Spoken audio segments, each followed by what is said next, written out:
Muy buenas, ¿qué tal estás? Soy Anabel y te doy la bienvenida a esta primera clase de la Masterclass sobre la exposición de la unidad didáctica.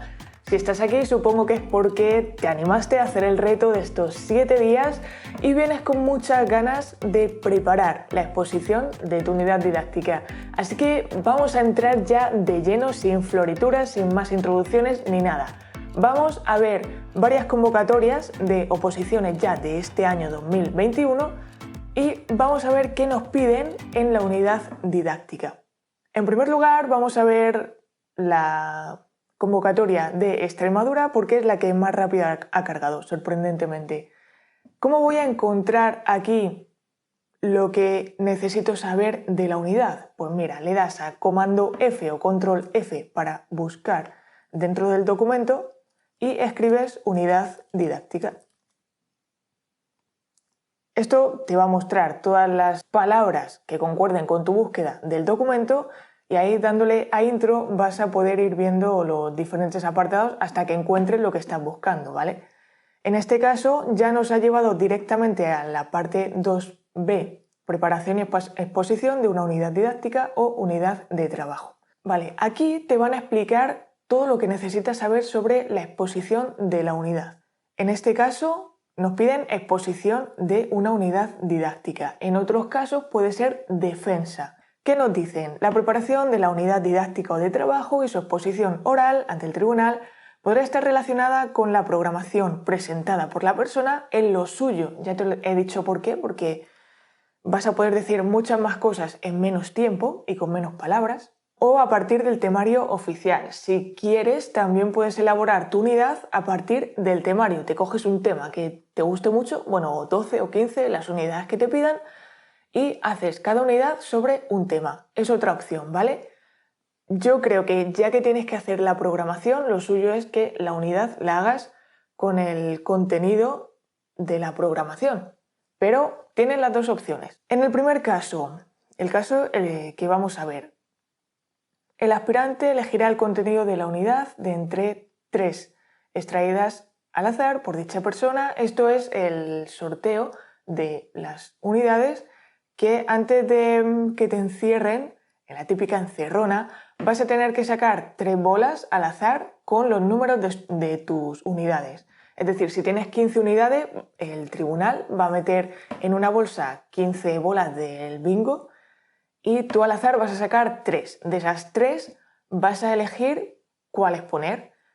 Puede que te dejen tiempo para elegir o puede que en ese mismo momento tengas que decir cuál eliges, ¿vale? Así que esto de antemano, tenlo ya pensado, qué unidades llevan mejor o cuáles prefieres exponer, cuáles te van a salir mejor y en el caso de que te salgan, por ejemplo, 2 que no llevan muy bien y otra que es de las buenas, elige rápidamente esa, ¿vale? Para no perder mucho tiempo, para no sumar nervios, ten ya una jerarquía preparada de unidades con aquellas que te salen mejor y aquellas que te salen peor, pues a la cola. En la elaboración de la citada unidad didáctica deberán concretarse los diferentes elementos curriculares, así como las actividades de enseñanza y aprendizaje que se van a plantear en el aula y sus procedimientos de evaluación. ¿Esto qué quiere decir? Que van a aparecer los apartados que vamos a ver en próximas clases, ¿vale? Los contenidos curriculares son los objetivos, las competencias, los contenidos, parte de la metodología, en algunos casos, y también los criterios de evaluación y estándares de aprendizaje o, en FP, los resultados de aprendizaje y los criterios de evaluación. Además de eso, que es lo que nos da el currículo, que tenemos en la programación y que es simplemente pasar de un lado a otro, debemos agregar las actividades de enseñanza-aprendizaje y esto es lo más importante en la unidad. Las actividades que se van a plantear en el aula, es decir, en la unidad debes describir lo que tú vas a hacer en el aula, ¿vale? Debe ser, además, lo más visual posible para que el tribunal se haga una idea de lo que tú vas a trabajar en el aula, ¿vale? Eso es importantísimo. Y, además de los elementos curriculares y las actividades, los procedimientos de evaluación. Esto también lo veremos en su momento, concretamente en la clase 5, ¿vale? Que veremos el viernes, donde te voy a decir los imprescindibles de cada apartado. Ahí vamos a ver todo esto con más profundidad. Después ya nos especifican el tiempo. En Extremadura, la exposición de la unidad no puede exceder los 30 minutos y podrás utilizar material auxiliar sin contenido curricular, es decir, que no contenga, registre o haga referencia a los diferentes elementos curriculares, que sirva de apoyo para la citada exposición, que deberá aportar la persona aspirante, así como un guión o equivalente que no excederá un folio por una cara y que deberá entregar al tribunal al término de su exposición. El referido material auxiliar servirá para apoyar la exposición mediante la utilización de recursos didácticos no electrónicos ni susceptibles de reproducción, bla, bla, bla. Aquí te dice básicamente que debes hacer la unidad un poco arcaica. Tienes 30 minutos. Menos de 30 minutos lo puedes hacer, más no. Si te pasas de los 30 minutos, te van a cortar, ¿vale? Y te van a penalizar. Así que debes ensayar muy bien y preparar muy bien tu discurso para no pasarte nunca de 30 minutos. Y ya está. En Extremadura no nos dicen nada más. Vamos a ver ahora la Comunidad Valenciana.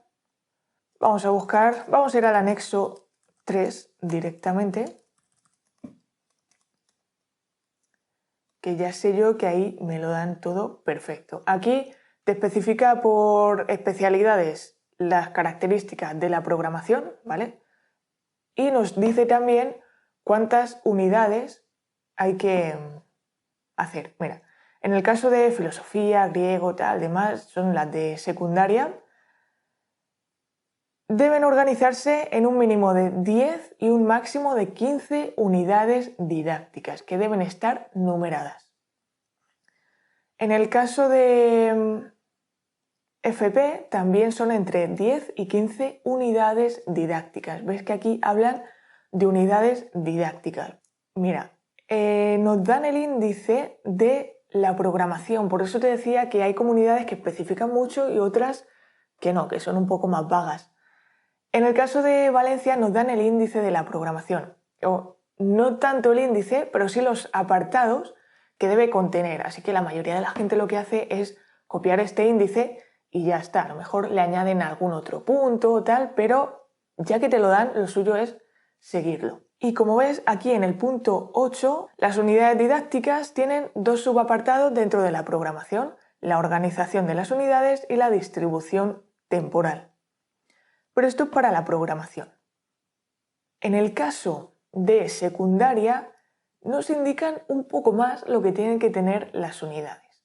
Así que si eres de FP, puedes echar un vistazo a todos los niveles, ¿vale? A otros niveles, aunque no te influya a ti, para sacar información.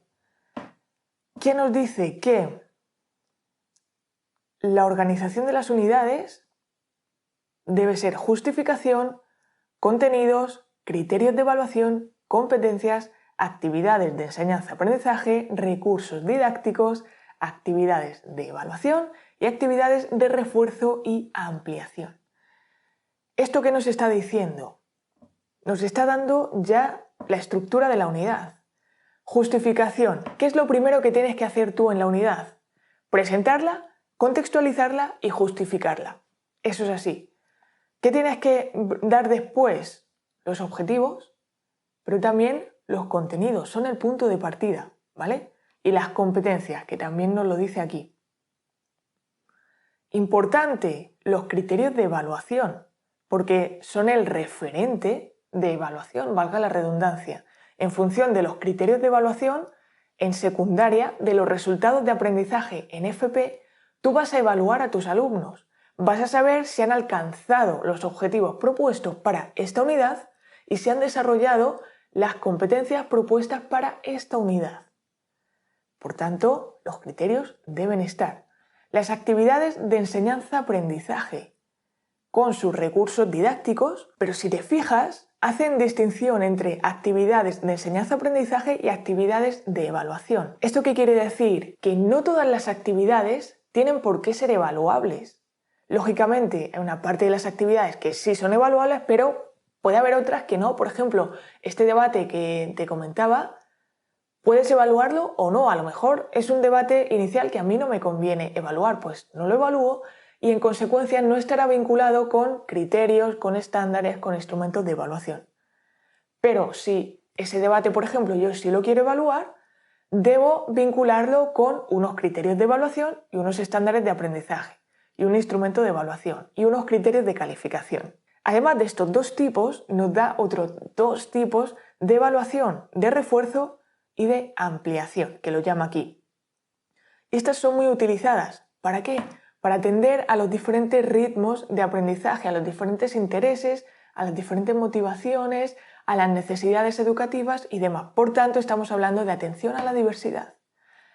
Es decir, con esto que nos ponen aquí entre paréntesis, que a lo mejor tú al leer no le prestas mucha atención, que a lo mejor si eres de FP o de escuela de idiomas no te lo vas a leer, no vas a sacar esta información, pero aquí ya nos está diciendo que tú debes justificar tu unidad, que debes presentar los contenidos curriculares, que tienes que especificar todas las actividades y los diferentes tipos de actividades, las de enseñanza-aprendizaje, las de evaluación y también la atención a la diversidad. Te lo está diciendo todo. Y ahora ya por último vamos a ir a la convocatoria de Madrid, vamos a hacer lo mismo. Unidad didáctica y aquí vemos que también es el apartado B, parecido al de Extremadura, donde tenemos preparación y exposición oral de la unidad didáctica ante el tribunal. Podrá estar relacionada con la programación o con el temario. En el primer caso, esto es básicamente lo mismo que veíamos en Extremadura, ¿vale? Entre 3 elegidas, extraídas al azar, debes elegir una. En el caso de los temas, pues entre 3 temas que saques al azar. Y aquí sí especifican los apartados que como mínimo debe tener tu unidad. Mira, en la elaboración de la citada unidad didáctica deberán concretarse al menos, esto significa que mínimo debe tener esto, pero que puede tener más cosas. Los objetivos, los contenidos, los criterios de evaluación y estándares de aprendizaje, las actividades de enseñanza-aprendizaje que se van a plantear en el aula, la selección y uso de recursos didácticos y los procedimientos, instrumentos de evaluación y criterios de calificación que se proponen. A esto yo le añadiría, por supuesto, la presentación de la unidad y la justificación y también las competencias. Incluso puedes explicar un poco de la metodología. Esto ya lo veremos más adelante detallado. Aquí lo que nos interesa es sacar la máxima información posible de la convocatoria. Mira, aquí por ejemplo, para formación profesional nos dice que las unidades de trabajo deben estar relacionadas con las competencias profesionales, personales y sociales del título. Estas son las que tienes en la programación y lo que tienes que hacer en las unidades es decir cuáles de esas competencias trabajas en cada unidad. Puede ser una, puede ser todas, puede ser varias. En un párrafo más abajo nos hablan del tiempo. Tienes como máximo 1 hora para todo, para la defensa de la programación, la exposición de la unidad y un debate posterior. Para la programación tienes un máximo de 20 minutos, para la unidad un máximo de 30 minutos y para el debate posterior un máximo de 10 minutos. En su exposición podrá utilizar material auxiliar que considere oportuno sin contenido curricular, aquí nos especifican igual que en Extremadura, sin contenido curricular, que no contenga, registre o haga referencia a competencias, objetivos, contenido, metodología, criterios de evaluación o estándares de aprendizaje, así que no podrías llevar una rúbrica directamente. Ese material lo deberás aportar tú mismo o tú misma, así como el guión o equivalente, tamaño DIN A4, que no excederá 1 página por 1 cara y que será entregado al tribunal al término de esta. Otro aspecto importante que no te he comentado antes es el guión. Llévate un guión, como tengo yo aquí del curso completo, de la masterclass de la exposición, llévate un guión a la exposición. Lo necesites o no, a lo mejor te sabe muy bien la exposición y no necesitas un guión, pero llévalo igualmente, porque mejor que sobre a que falte. Siempre es un apoyo visual que te da cierta seguridad, porque vas a tener mucha información en la cabeza y vas a tener que estar rescatándola constantemente, cada milésima de segundo. En cualquier momento se te puede ir la pinza, aunque te lo sepas perfectamente, se te puede ir. Tener un guión te ayuda a que si en un momento no sabes cómo seguir, mires el guión y sepas ya y te reubiques y sepas cómo continuar. Bueno, y aquí más abajo ya te pone el tema de calificación, ¿vale? Que esto ya te lo dejo a ti para que veas un poco cómo te van a calificar cada parte. Una vez que ya hemos leído la convocatoria, ya podemos ponernos a trabajar en la unidad de lleno. ¿Y cómo lo vamos a hacer? Extrayendo de cada uno de los apartados la información clave, lo más importante. Así que si tienes tus unidades ya hechas por escrito, en papel, en ordenador, me da exactamente igual, cógelas porque mañana vamos a ver cómo extraer de ese documento escrito, de las unidades, de esas tablas, cómo sacar de cada uno de los apartados la información que nos interesa para ir preparando la exposición de la manera más interesante y atractiva posible, ¿vale? Así que te espero mañana aquí a la misma hora para empezar a trabajar ya en el contenido propiamente dicho de la unidad. Si aún no te has apuntado a este reto y lo estás viendo así por casualidad, te animo a que te apuntes abajo al reto porque te vamos a dar un regalo que vas a poder utilizar para preparar mejor tu exposición. Yo aquí ya te lo voy a hacer fácil de por sí y ese material auxiliar que te vamos a dar al apuntarte a la masterclass te lo va a hacer todavía más fácil. Así que no sé a qué estás esperando, dale clic al enlace que te dejo abajo y apúntate al reto porque te aseguro que el domingo ya vas a tener la exposición de una unidad hecha. Y lo único que vas a tener que hacer después es aplicar esto mismo a el resto de unidades. Así que, lo dicho, compañeros, os espero mañana a la misma hora para entrar ya de lleno en la unidad.